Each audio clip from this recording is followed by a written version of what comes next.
کرتے ہیں کہ ایک اپاہج ڈسیبل جسے کہتے ہیں، ڈسیبل تم بھی لے کر آؤ میں بھی لے کر آتا ہوں، اور جو اس ڈسیبل کو تندرست کر دے وہی سچا ہے، وہی سچا ہے۔ آپ نے فرمایا اوہو تو پھر نہیں سمجھا غلامان مصطفیٰ کو۔ ابھی کیا ارے تو کہتا ہے کہ کوئی ڈسیبل آئے گا، کوئی اپاہج آئے گا؟ فرمایا نہیں، قبرستان چلتے ہیں اور قبروں پر کھڑے ہو جاتے ہیں اور مردے کو حکم دیتے ہیں، جس کے حکم پر مردہ زندہ ہو جائے وہی سچا ہے، وہی سچا ہے۔ اب وہ چونکہ پتا تھا کہ ایسا کرنے والا نہیں، علماء موجود تھے، انہوں نے کہا حضرت یہ کیسی بات کر دی، اگر مردہ آ جاتا تو کیا کرتے؟ فرمایا یہ میں نے بات نہیں کی، شہنشاہ بغداد، شہباز لامکانی، محبوب سبحانی، قطب ربانی، شیخ المشائخ حضرت شیخ عبد القادر جیلانی رحمت اللہ تعالی علیہ، وہ میری دائیں جانب کھڑے تھے اور مجھے فرما رہے تھے اے مہر علی آج جو کہے گا وہی ہو جائے گا، جو کہے گا ہوگا۔ تو فرمایا میں پھر کیوں نہ کہتا، میں کیوں نہ کہتا۔ بس اتنی بات جب کی اس کے بعد پھر کسی کی جرت نہ ہوئی کہ پیر مہر علی شاہ رحمت اللہ تعالی علیہ کا سامنا کر سکتا۔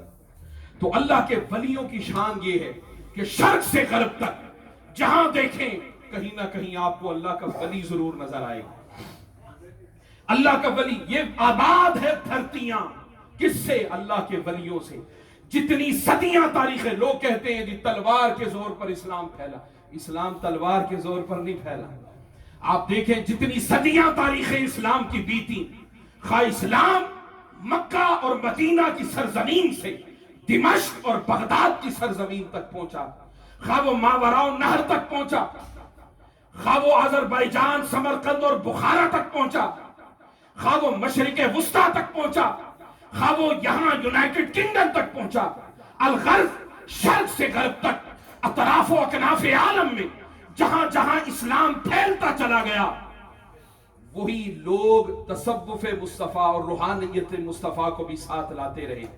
بے شک مجاہدین کی تلوار اسلام کے استحکام میں تو اسلام کا دفاع کرتی رہی، مگر وہاں اسلام کی آمد اور اسلام کا قبول کیا جانا وہ تلوار کی بنا پر نہ تھا، وہ صوفیاء کے کردار کی بنا پر تھا۔ ارے تلوار گردنیں تو کاٹ سکتی ہے مگر کسی کا دل خرید نہیں سکتی۔ یہ جو اسلام دفعتاً اطراف و اکناف عالم میں پھیلتا چلا گیا اور قبائل کے قبائل، اقوام کی اقوام اور لشکر در لشکر حلقہ بگوش اسلام ہوتے چلے گئے، وہ تلوار کی بنا پر نہ تھا، وہ صوفیاء کے کردار کی بنا پر تھا، وہ صوفیاء کا واعظ و ارشاد تھا، ان کی تبلیغ و اشاعت تصوف تھی۔ لوگ ان کی مجلس میں آ کر بیٹھتے، کون محدث، کون مفسر، کون فقیہ اور کون امام علم ایسا ہے کہ جس کی ایک مجلس نے 90 لاکھ کا دل بدل کر رکھ دیا ہو۔ ارے یہ خواجہ اجمیر کی مجلس ہے، یہ خواجہ حجویر کی مجلس ہے، یہ مہر علی شاہ کی مجلس ہے، یہ حضور خواجہ سہرورد کی مجلس ہے، جنہوں نے کائنات کی کائنات بدل کر رکھ دی، احوال بدل گئے، اخلاق بدل گئے۔ اتنا بڑا انقلاب اس روئے زمین پر صرف اور صرف اولیاء، صوفیاء اور اتقیاء کے قدموں کی برکت سے پھیلا ہے۔ ان کی تعلیم انقلاب برپا کرتی اور ان کی خانقاہیں اس انقلاب کو تحفظ دیتی اور اسے فروغ ملتا۔ اس وجہ سے میرے آقا کریم صلی اللہ تعالی علیہ وآلہ وسلم کو بھی اللہ پاک نے فرمایا اے میرے حبیب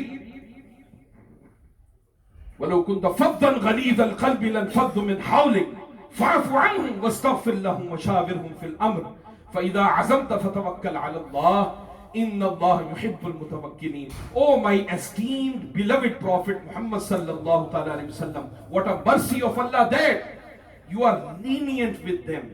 Had you been stern and hard-hearted, people would have scattering away from around you. So pardon them and prayer for their forgiveness. Allah loves those who trust Him. فرما دیا کہ تم لوگوں کے ساتھ نرمی والا برتاؤ کرو اے پیارے حبیب صلی اللہ تعالی علیہ وسلم۔ اسی لیے اپنے حبیب کو بھی رحمت للعالمینی کی شان کے ساتھ بھیجا۔ میرے آقا کریم صلی اللہ تعالی علیہ وسلم کے پاس اگر ابو بکر آتے عمر آتے، عثمان و علی آتے تو جو چادر رحمت ان پر تنی تھی مصطفیٰ کی، وہ چادر رحمت ابو جہل بھی آتا تو اس پر بھی تھی۔ یہ جو پرائے اور غیر بنتے پھرتے تھے نا، یہ تو اپنی بدبختی کی بنا پر پرائے بنتے تھے۔ حضور تو ان کو بھی اپنا بناتے اور ہر وقت اپنا بنانے کی فکر میں رہتے۔ حضور علیہ السلام کی چادر رحمت بلا تفریق رنگ و نسل، بلا تفریق جنس و نو، عالم پست و بالا کی اس پوری کائنات کے اوپر حاوی تھی۔ کوئی حضور کو مانتا یا نہ مانتا، حضور کی تعظیم و تکریم کے حقوق بجا لاتا یا نہ لاتا، مگر میرے آقا کریم صلی اللہ تعالی علیہ وسلم کی چادر رحمت ہر کسی پر یکساں۔ انما بعثت لیتمم مکارم الاخلاق، ارے بڑے بڑے اخلاقیات کا درس دینے والے اور بڑے بڑے اخلاقیات کی بات کرنے والے، ان ہر قسم کے اخلاقیات کو، ہر قسم کی گرد سے پاک کرنے والا اس کائنات میں اور کوئی نہیں، مجھ محمد کو بھیجا گیا۔ اب آقا کریم صلی اللہ تعالی علیہ وسلم تو جیسے میں اور آپ بیٹھے ہیں آمنے سامنے، اب ہر کسی کو تو حضور نظر نہیں آتے ہیں،